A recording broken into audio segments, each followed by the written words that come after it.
Hello everyone, my name is Allie and welcome to my channel. I'm back. I've been sick for a while. I lost my voice too, so yeah, I couldn't record without a voice. I mean, it ain't gonna happen. But my voice is still scratchy, but I'm glad I'm back. We are back with Mystic Destiny Serendipity Veons, Takumi's route, and we are almost done with his route, I believe.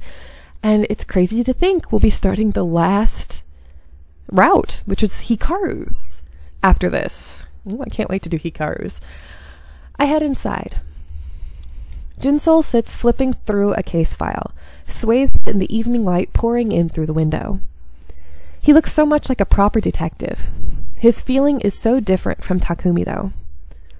They're both detectives. They just work very differently.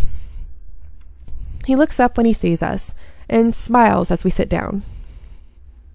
Hey, how are you two? Pretty good. Just been busy. You? Jinsol puts the file down and sighs. Busy too, but it's better for me to be busy. Crime doesn't stop when I'm on break. I hear that. When I came back and checked on my Shirogane, I guess, investigations work, there were so many voicemails and emails. I feel terrible about missing them. I couldn't help them. And who knows what happened after. Jinsol leans back in his chair and looks at Takumi levelly. You can't help everyone. All we can do is pray that they found their own ways out of their situations. I nod in agreement. The door opens and Yasu strides in, with his fangs and all. He sits on the edge of Jinsol's desk and looks at us. Hey. Glad I caught you guys before you left. Yasu. I find myself smiling. It's really good to see the two brothers reunited again, after all the hell we went through. Takumi had told me that the two brothers had had an emotional talk. Yasuhiro had explained that the Okuras had been lying to Takumi and everyone else the whole time. Takumi, in turn, had explained how they had made everyone doubt Yasu and turned his reputation into something far less than sterling. Takumi still feels guilty for not trusting his brother and believing that he might have been in with the Okuras all this time. But Yasuhiro doesn't seem to blame him for it at all, or hold any hard feelings over it. Yasu just smiles at Takumi and nods. Exactly. I'm glad you're here, Yasu. Jinsol tosses the file across the desk at Yasu, and he picks it up. I just got word of a trial being set next month for Del Bosque. Ah, Azucena. I just had a nice talk with her. It's too bad I didn't know it before, or I would have informed her. Yasu looks through the file and then finally faces Takumi and me. I talked with Miss Del Bosque a few minutes ago. It's almost a shame. She's almost nothing like the woman she used to be right now. Yet you had no qualms about turning her in for a bounty. Yasu shrugs. After being out of work for so many years, I needed the money. Anyway, she finally explained everything to me. About the disappearances and... Yasu looks at me. And about your mother's involvement. I tighten my grip on the couch arm, unconsciously digging my nails in. Takumi places a soothing hand on my shoulder. The Yoru disappearances. They were Del Bosque's doing. They were her way of stopping rumors from spreading, after she met with the legendary sorceress Shizuka.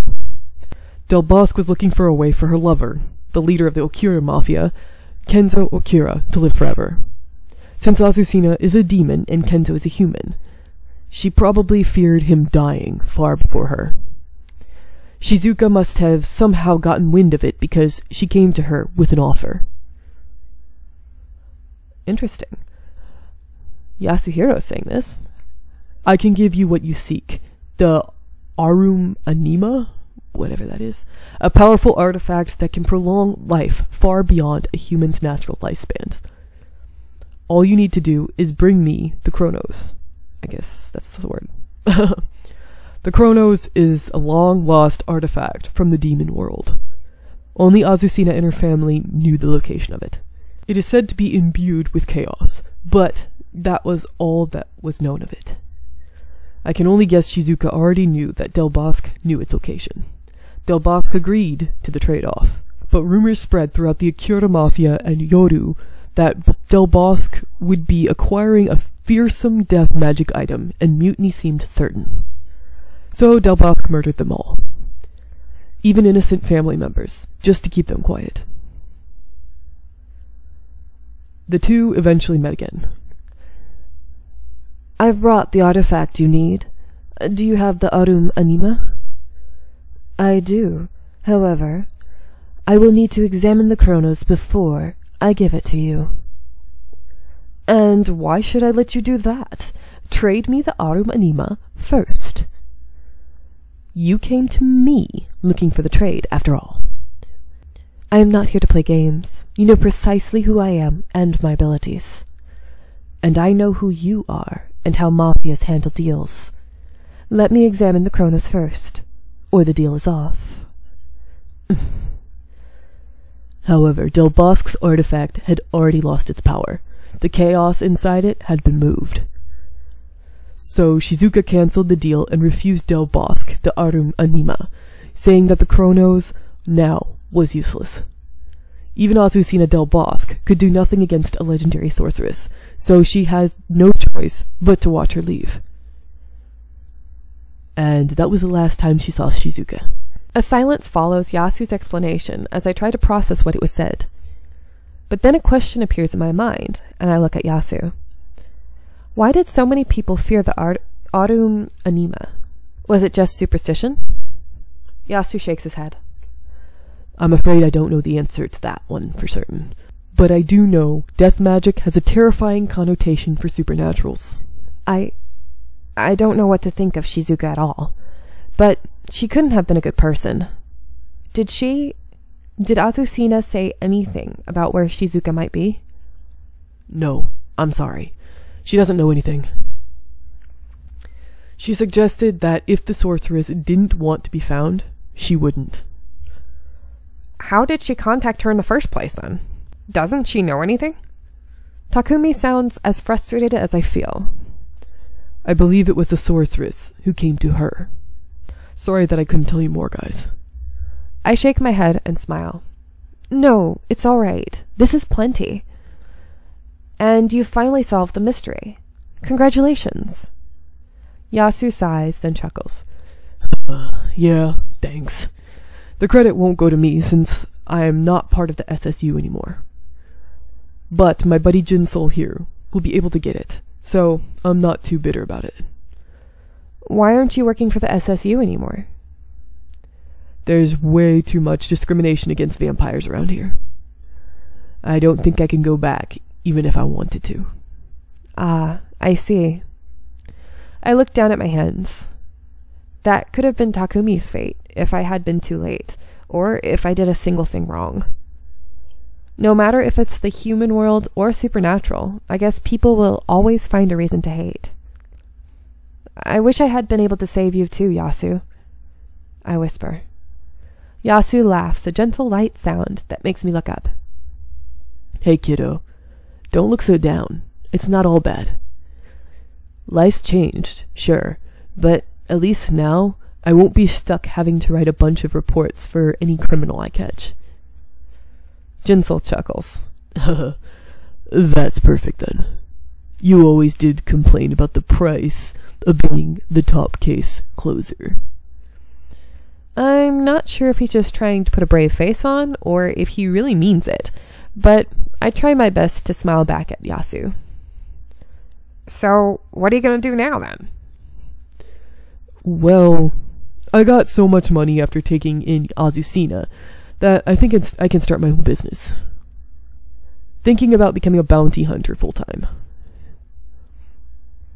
I won't really need the money, but I can help the SSU to keep the streets clear of crime in my own way. Taku smiles and stands up.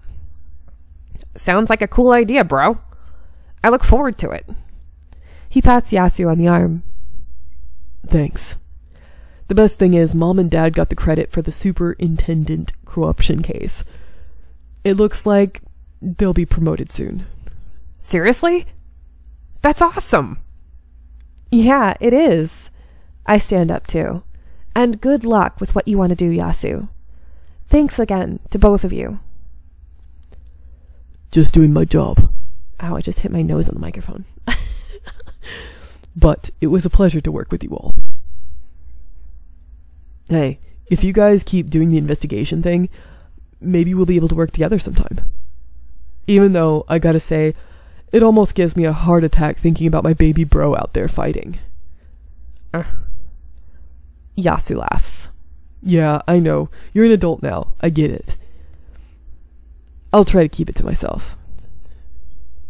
I have to say, I don't know about you, but I kind of feel like Yasu and Jinsol could be a couple. I don't know why. I just do. Jinsol looks at the clock. Jinsol looks at the clock on the wall. He gives up and puts on his hat. Gets up, not gives up. Jeez, I can't read. Where are you going, man? Jinsol grins. Just got an arrest warrant approved for Junichi Okura. I can't believe my ears. For what? Attempted murder of former detective Yasuhiro Arai. I'm not letting him get away with this. It feels odd to hear because the Akira twins ultimately helped us. But I suppose that they are, in fact, in the wrong side of the law. Well, good luck with that. And let me know if you need any help. I've got my own problems with that punk. Jinsol nods. I'm going to see if I can try to finish the rest of this story. If it just seems to take too long, I'll just stop recording. But anyway, we say our goodbyes and leave Yasu and Jinsol as they begin to discuss their own plans for tonight. When we get outside, I sigh, drawing Takumi's attention to myself. Disappointed about Shizuka? Yeah. Well, who wouldn't be, after all you went through to find her? I'd at least like to know more about that artifact, though. I kind of want to know if she's really as bad as she seems to be right now. I think I know someone who might know a lot about her. I've been thinking to go talk to him anyway. Who? The Galen? Professor Okura. Let's go to Hajiwara. Now, I'm actually going to let you go. I was going to try to hold it out even though I just said that. But it seems like it's going to be a little longer. So I hope you are enjoying, and I'll see you next one. Bye!